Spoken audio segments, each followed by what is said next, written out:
Hello అండి, welcome to ఇంటి రుచులు బై రాజీ. ఈరోజు నేను చెప్పే రెసిపీ పెప్పర్ రైస్ అండి. సూపర్ టేస్టీగా ఉంటుంది, ఈజీగా చేసేసుకోవచ్చు. ప్రాసెస్లోకి వెళ్ళిపోతున్నాను. స్టవ్ ఆన్ చేసుకొని కళాయి పెట్టేసుకున్నాను. దీనిలో 1 స్పూన్ నెయ్యి వేసుకుంటున్నానండి. కరిగించుకున్న నెయ్యి అయితే 2 స్పూన్స్ వేసుకోవాలి. 6 ఎండుమిర్చి వేసుకున్నాను. తర్వాత 1/2 స్పూను మిరియాలు వేసుకుంటున్నాను. ఇవి కొంచెం ఫ్రై అవనివ్వాలి. ఇప్పుడు ఇందులో 1 స్పూను జీలకర్ర వేసుకోవాలి. ఇది కొంచెం ఫ్రై అయిన తర్వాత 1/2 స్పూను ధనియాలు. ఇవి మంచిగా దోర రంగు వరకు ఫ్రై చేసుకోవాలి. ఇప్పుడు ఇందులోని కొంచెం కొబ్బరి యాడ్ చేసుకోవాలండి. పచ్చి కొబ్బరి అయినా ఎండు కొబ్బరి అయినా ఏదైనా టేస్ట్ బాగుంటుంది. ఇది గోల్డెన్ బ్రౌన్ వరకు ఫ్రై చేసుకోవాలి. కొబ్బరి దోర రంగు వచ్చేంత వరకు ఫ్రై చేసుకోవాలి. చూడండి, కొబ్బరి నాకు ఇలా దోర రంగు వచ్చేంత వరకు ఫ్రై చేసుకున్నాను. తీసి పక్కన పెట్టేసుకుందాము.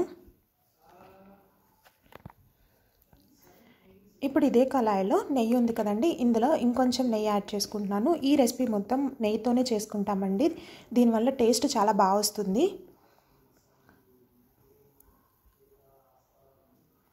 నెయ్యి మెల్ట్ అయిన తర్వాత 4 వెల్లుల్లి రెబ్బల్ని క్రష్ చేసి వేసుకుంటున్నాను.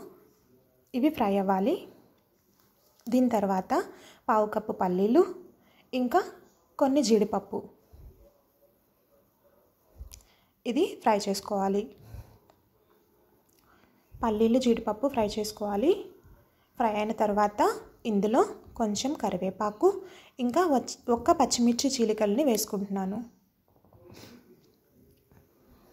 ఇప్పుడు ఇందులో చిన్న ఉల్లిపాయని ఇలా చీలికలుగా కట్ చేసుకున్నానండి.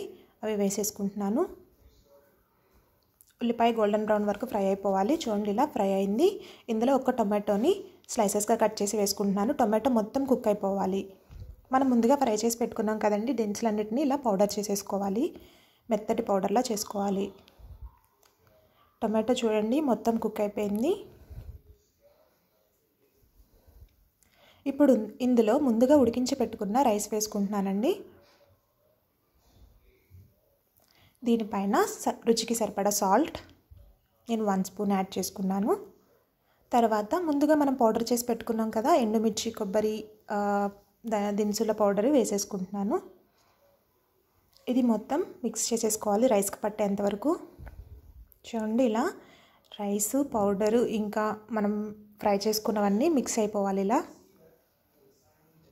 అంతేనండి, పెప్పర్ రైస్ రెడీ అయిపోయింది.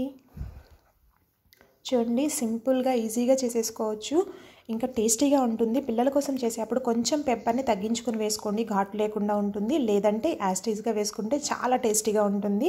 మీరు మళ్ళీ ట్రై చేస్తారు. లంచ్ బాక్సులకి అయితే పర్ఫెక్ట్గా సెట్ అవుతుందండి ఈ రెసిపీ.